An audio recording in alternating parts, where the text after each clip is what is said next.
Olá, amigos do Centro Espírita Luz e Caridade, Allan Kardec. É uma satisfação, uma vez mais, trazer um estudo para vocês, a pedido do Newton.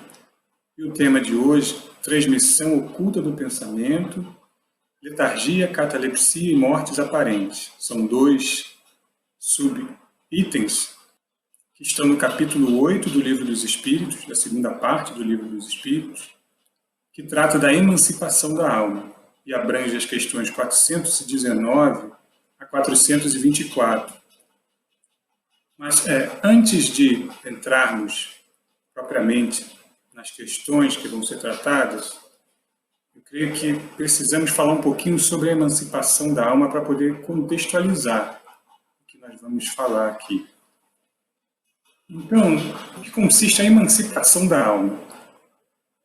O espírito se aproveita do repouso do corpo e dos momentos em que sua presença não é necessária para dele se desprender e gozar de uma liberdade relativa, indo aonde quiser.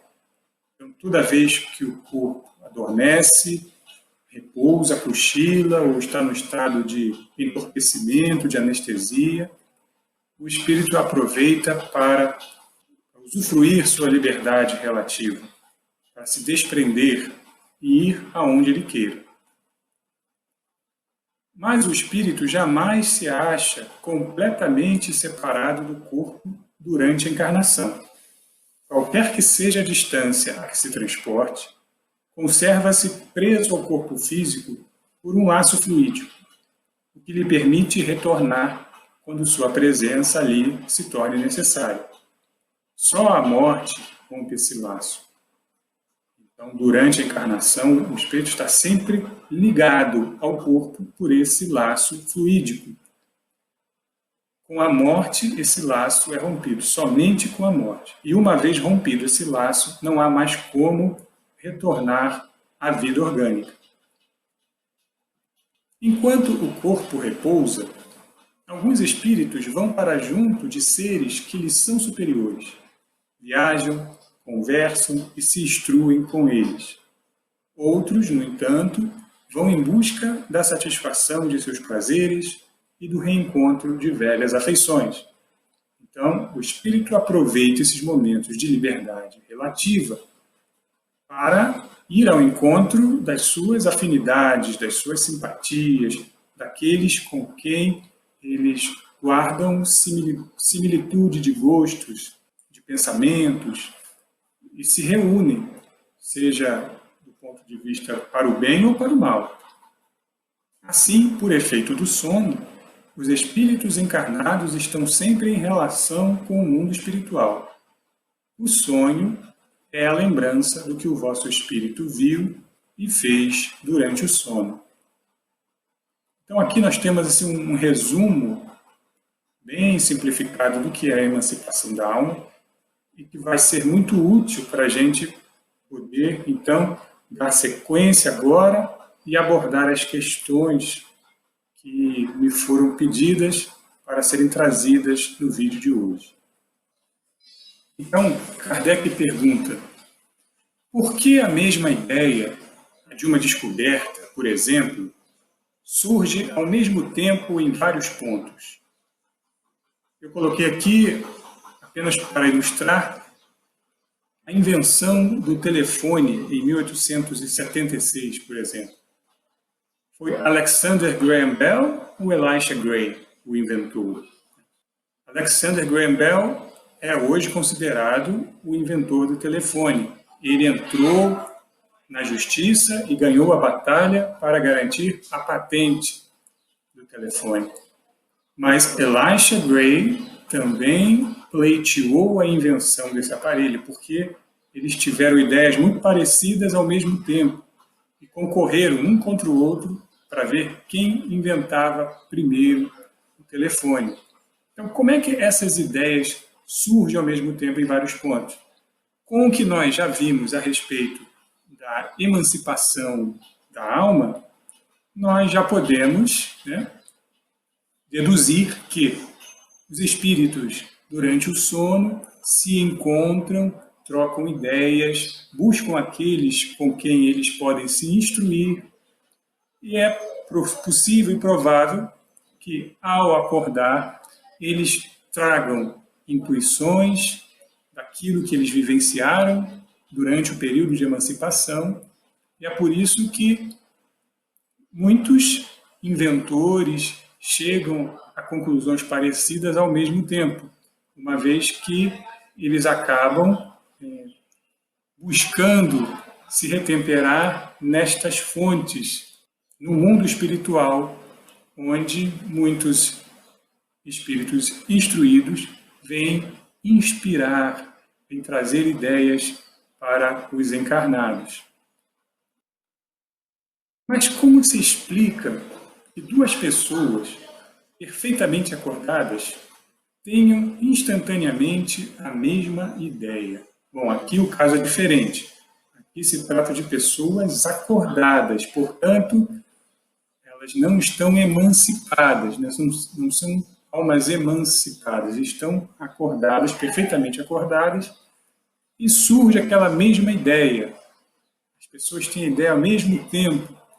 Como é que isso se explica? Para a gente entender isso daqui, precisamos falar um pouquinho sobre a transmissão do pensamento.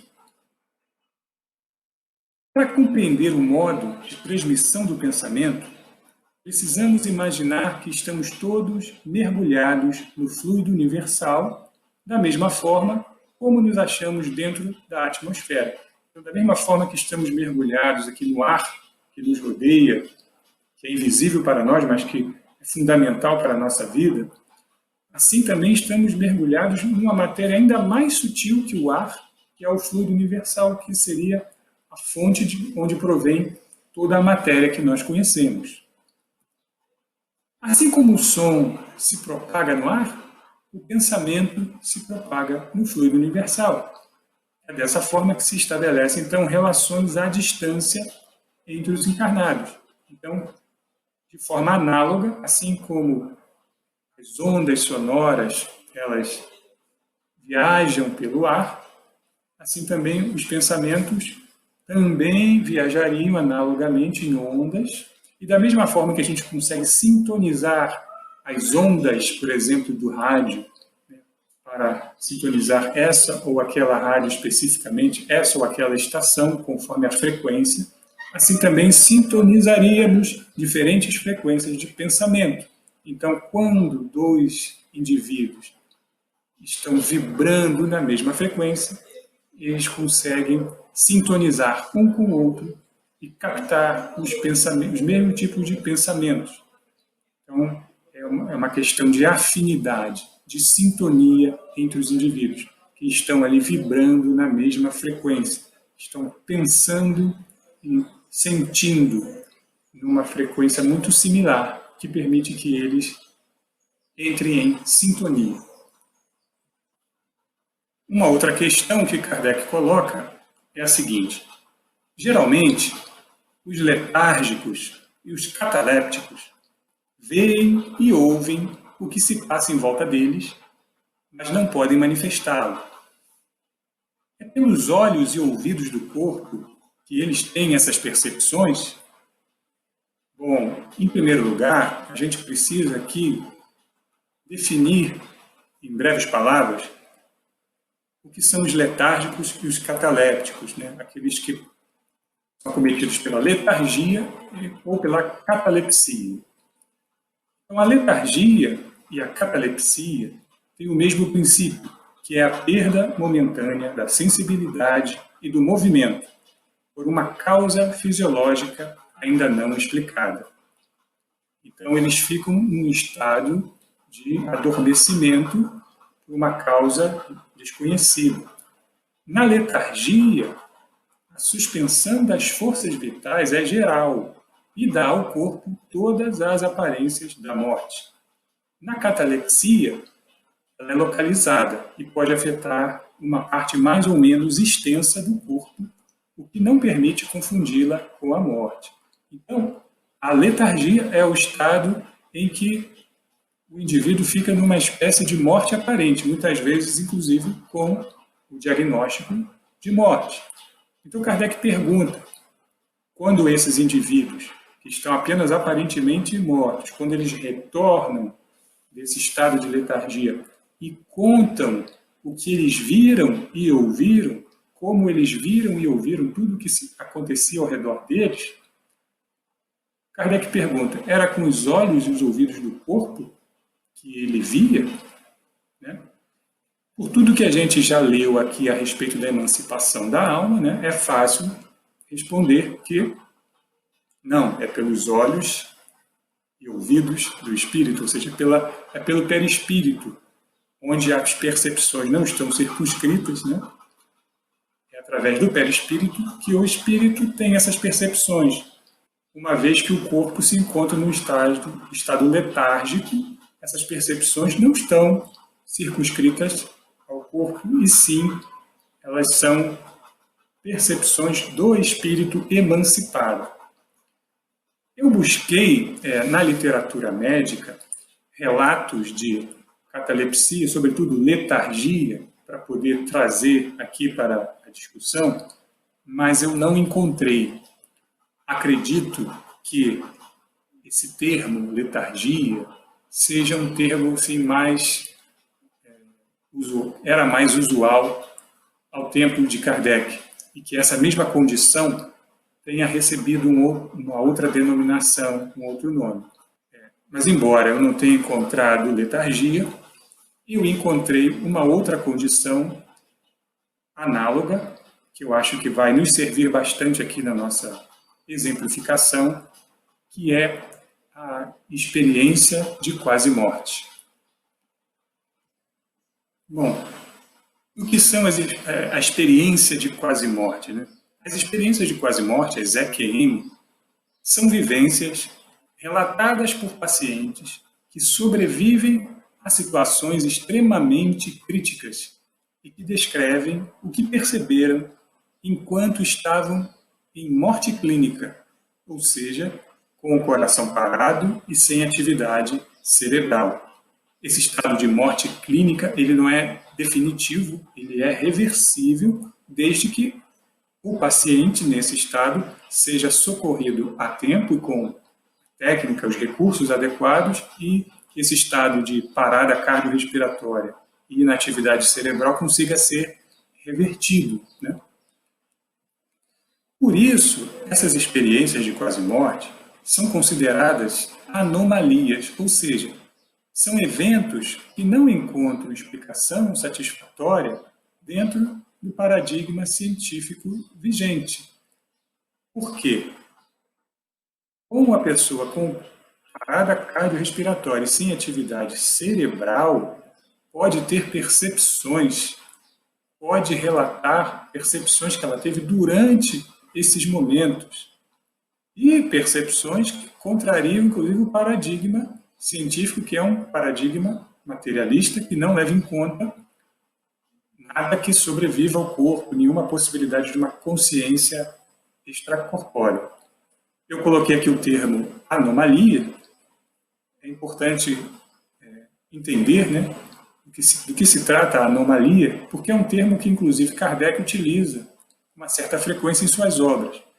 Dentro assim, de um sistema de explicação de mundo, como são um paradigma como científico, o paradigma espírita, né, o sistema de explicação de mundo que o Espiritismo oferece, uma anomalia é todo evento observado que não encontra uma explicação satisfatória dentro daquele sistema. Então, para a ciência, para o paradigma científico, para o sistema de explicação de mundo que a ciência oferece, essas experiências de quase morte são anomalias, porque a ciência, com o seu olhar materialista, não consegue oferecer uma explicação satisfatória que possa dar conta de explicar como é que esse fenômeno acontece. Vamos ver em seguida, então, alguns elementos que são muito comuns nos relatos desses sobreviventes das experiências de quase morte. Então, vamos lá. Em geral, os sobreviventes dessas experiências costumam relatar que é difícil traduzir em palavras a experiência pelas quais eles passaram. É isso que significa esse primeiro item, que é a inefabilidade, ou seja, a dificuldade de traduzir em palavras a experiência subjetiva pela qual essas pessoas passaram, né?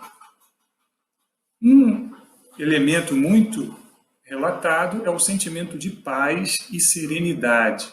As pessoas se sentem assim muito confortáveis nesse momento em que elas se veem nessa situação de quase morte.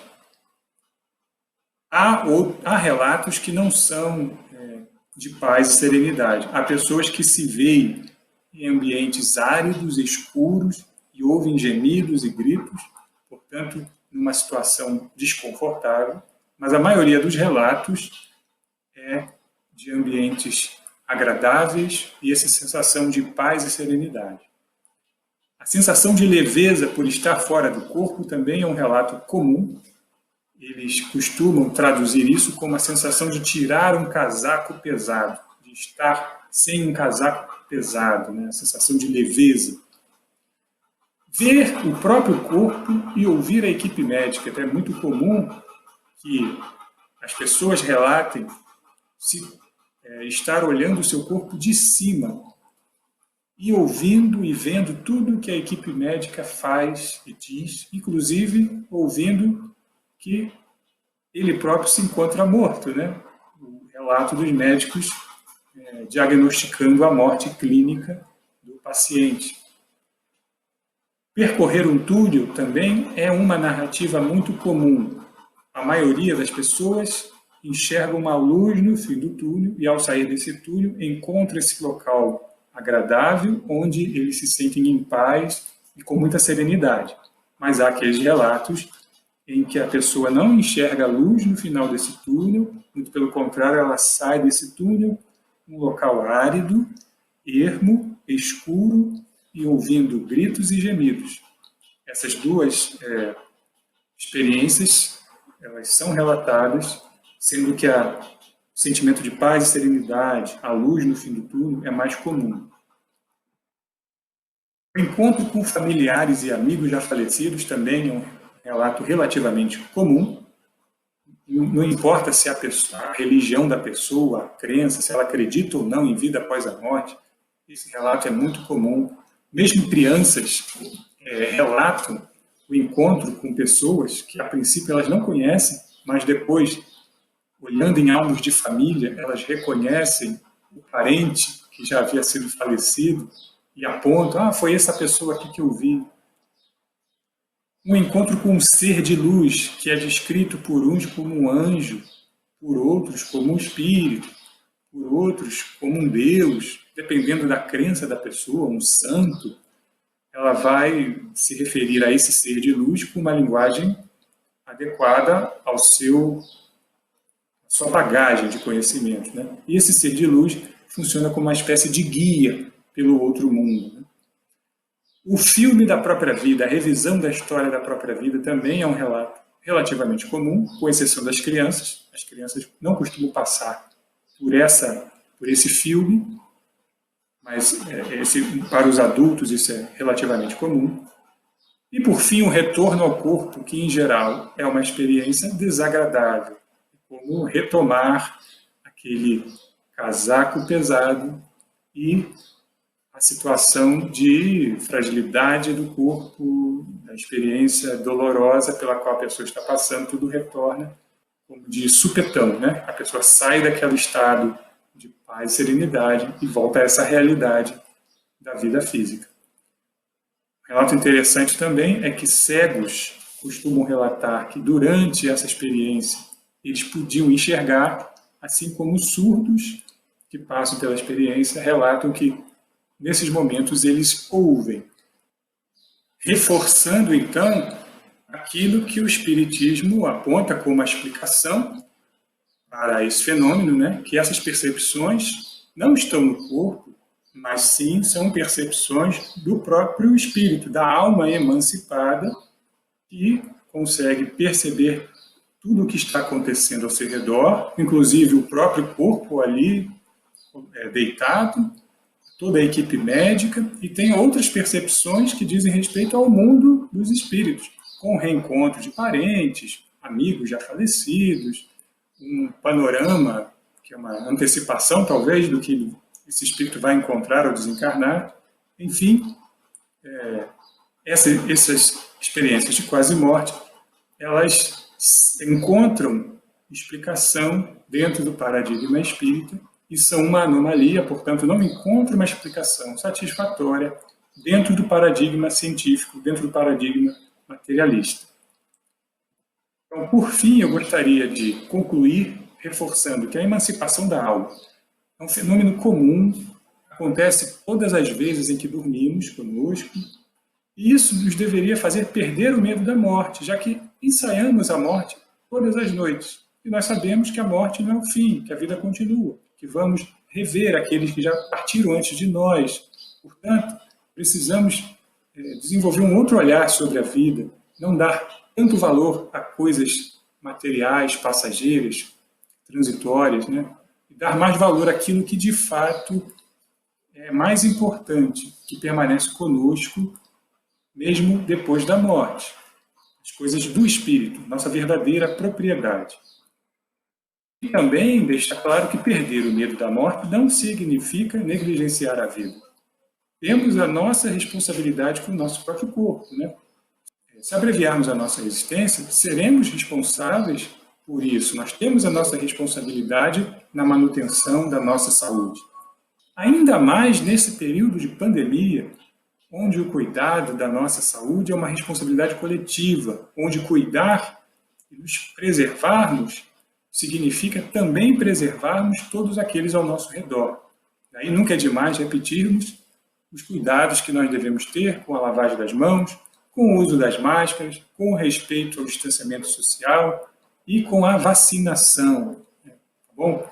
Então, eu espero que estejam todos bem, que fiquem com Deus, paz e bem para todos, e até uma próxima oportunidade. Até lá.